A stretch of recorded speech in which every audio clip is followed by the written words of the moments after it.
Hello, good morning children. How are you?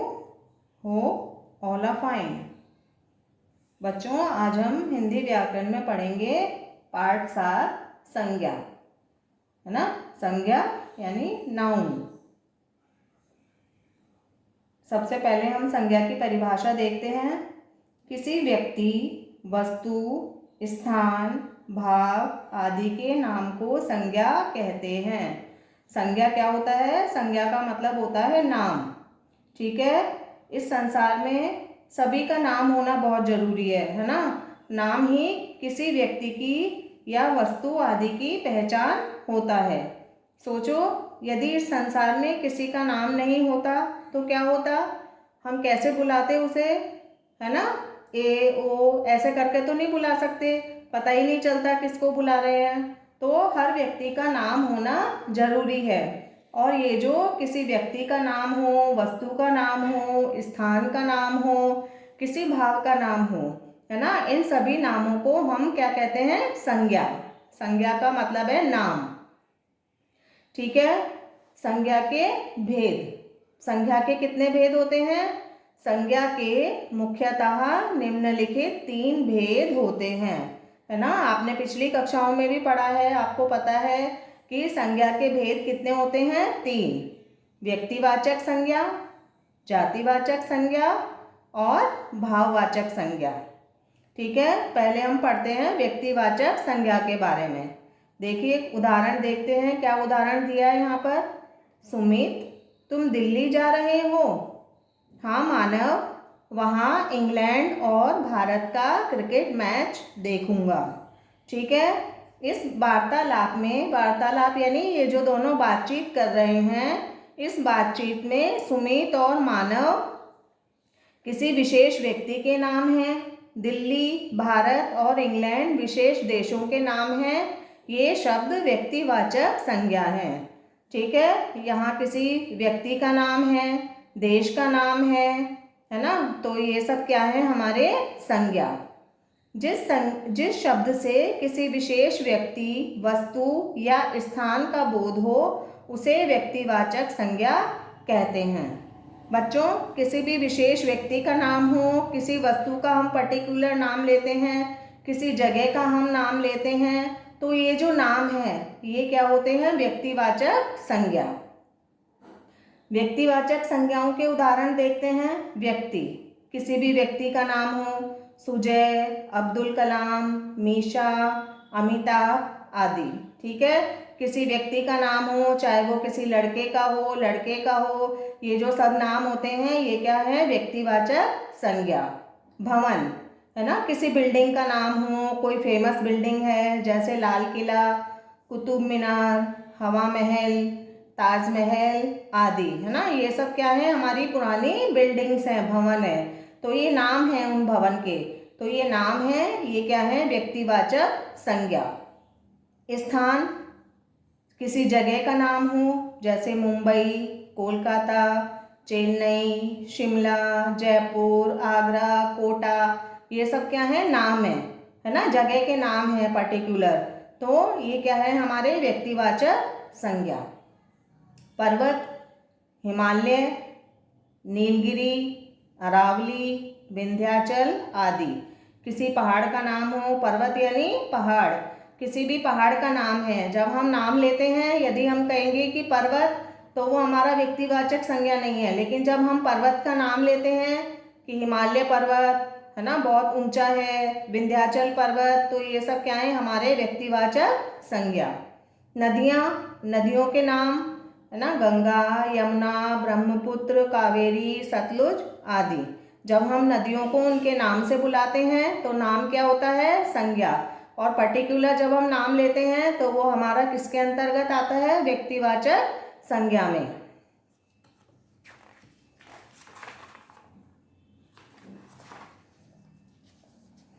अब ऐसे ही पुस्तकों के नाम।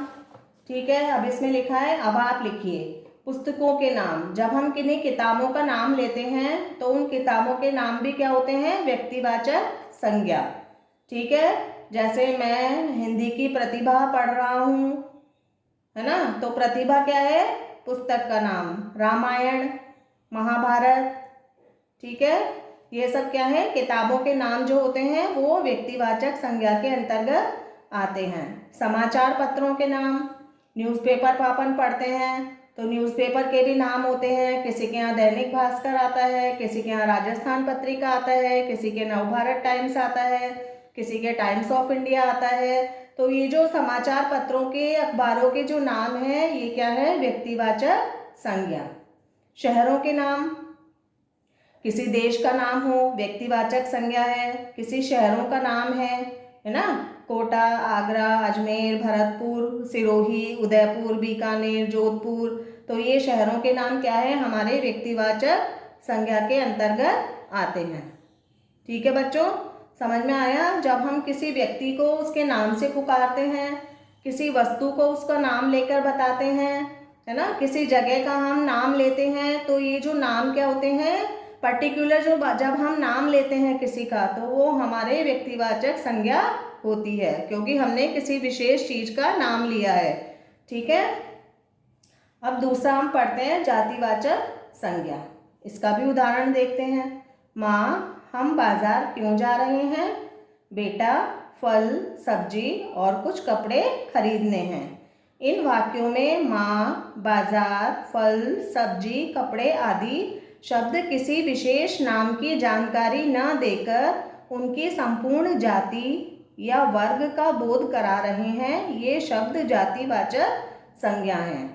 ठीक है। यहाँ माँ का कोई नाम नहीं है ना, माँ बोला तो माँ से जो है वो माँ की संपूर्ण जाति का बोध हो रहा है।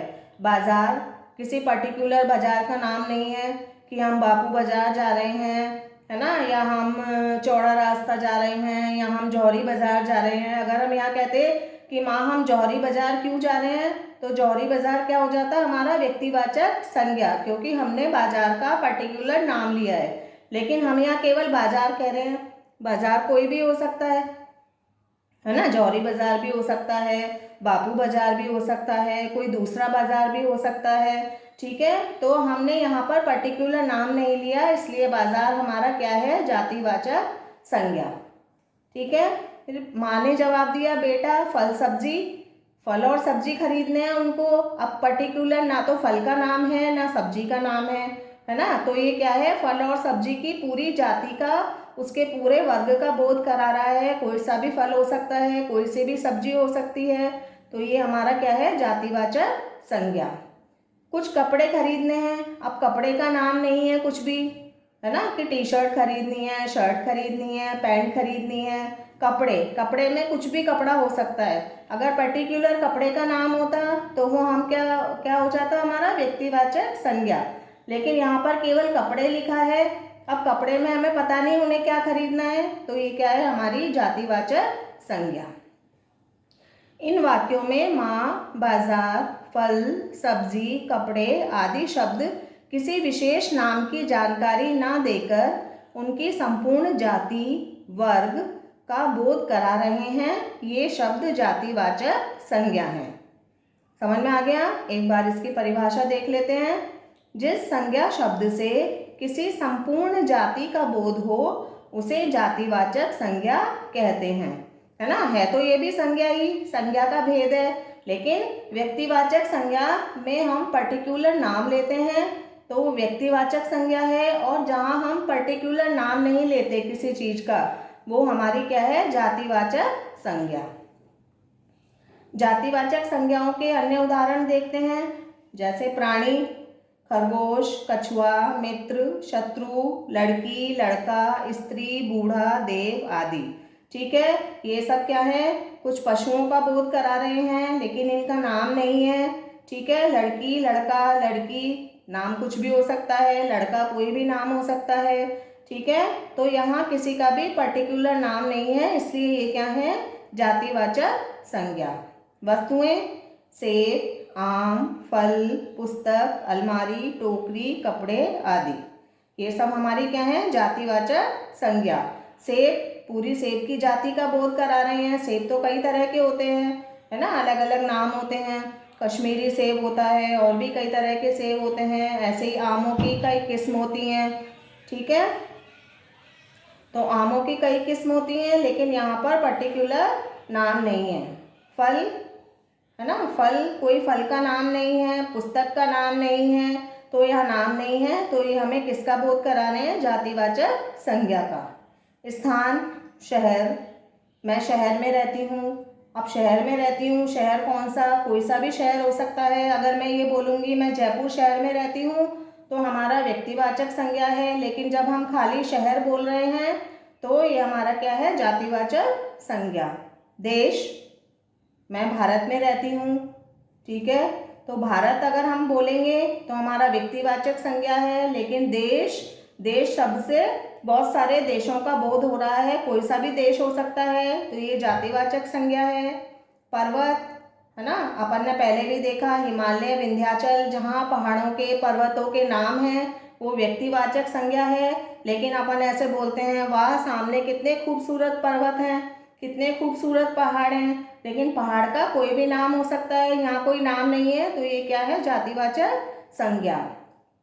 नदी, अब नदी बह रही है, अब नदी कोई भी हो सकती है, जब यहाँ नाम नहीं है तो जातिवाचक संज्ञा है। अगर हम कहेंगे कि ये गंगा नदी है, ये ब्रह्मपुत्र है, ये यमुना है, ये सतलुज है, तो जहाँ हम नदी का नाम लेते हैं पर्टिकुलर, वो हमारा व्यक्तिवाचक संज्ञा है, और जहाँ हम केवल नदी कहते हैं, नदी का नाम नहीं लेते, तो वो क्या है? जातिवाचक संज्ञा, क्योंकि नदी शब्द जो है बहुत सारी नदियों की जाति का बोध करा रहा है।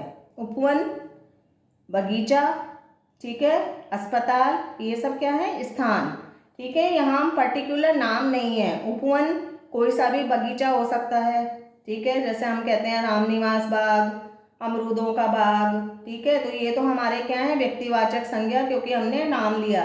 लेकिन हम जब खाली उपवन कह रहे हैं, उपवन कोई सा भी हो सकता है, तो ये जातिवाचक संज्ञा है। अस्पताल, अस्पताल, हॉस्पिटल, बहुत सारे है ना, हॉस्पिटल का नाम लेते ही बहुत सारे हॉस्पिटल की जाति का बोध होता है, लेकिन पर्टिकुलर अगर नाम लिख दिया जाए यहाँ पर, है ना, जैसे नारायण अस्पताल, ठीक है, एसएमएस, तो जब हम पर्टिकुलर नाम बोलेंगे तो वो क्या है? हमारा व्यक्तिवाचक संज्ञा, और जब हम खाली अस्पताल बोलते हैं तो वो हमारा किस श्रेणी में आता है? जातिवाचक संज्ञा की श्रेणी में आता है। संबंध, नाना, मामा, चाचा, भाई, बहन आदि, ठीक है। अब नाना, मामा, चाचा, ये सब क्या हैं? हमारे संबंध है, लेकिन इनका पर्टिकुलर कोई नाम नहीं है। ये मेरे नाना है, अब नाना का नाम लेते ही नाना की जाति का बोध होता है, मामा का नाम लेते ही मामा की जाति का बोध होता है, इनका कोई पर्टिकुलर नाम नहीं है, इसलिए ये क्या है? जातिवाचक संज्ञा।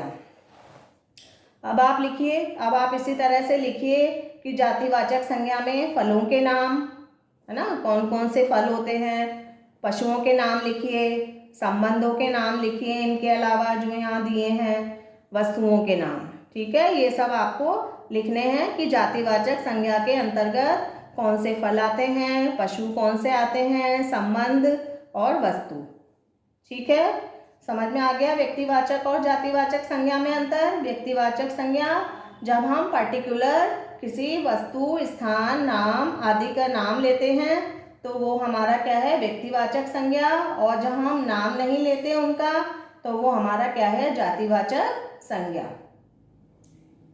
ठीक है। तो आज बस इतना ही देखेंगे, भाववाचक संज्ञा और इसके कुछ और एक दो भेद हैं, ठीक है, उसके बारे में हम अगली क्लास में देखेंगे, ठीक है। ओके, आप इनको पढ़कर देखिए, इनकी परिभाषा लिखिए कि संज्ञा किसे कहते हैं, संज्ञा की परिभाषा लिखिए, ठीक है, उनके उदाहरण लिखिए, व्यक्तिवाचक संज्ञाओं के उदाहरण लिखिए, भेद लिखिए, जातिवाचक संज्ञा की परिभाषा लिखिए, व्यक्तिवाचक संज्ञा की परिभाषा लिखिए, ठीक है, और इसको पढ़िए वापस से और समझिए, ठीक है। Thank you. Okay, have a nice day.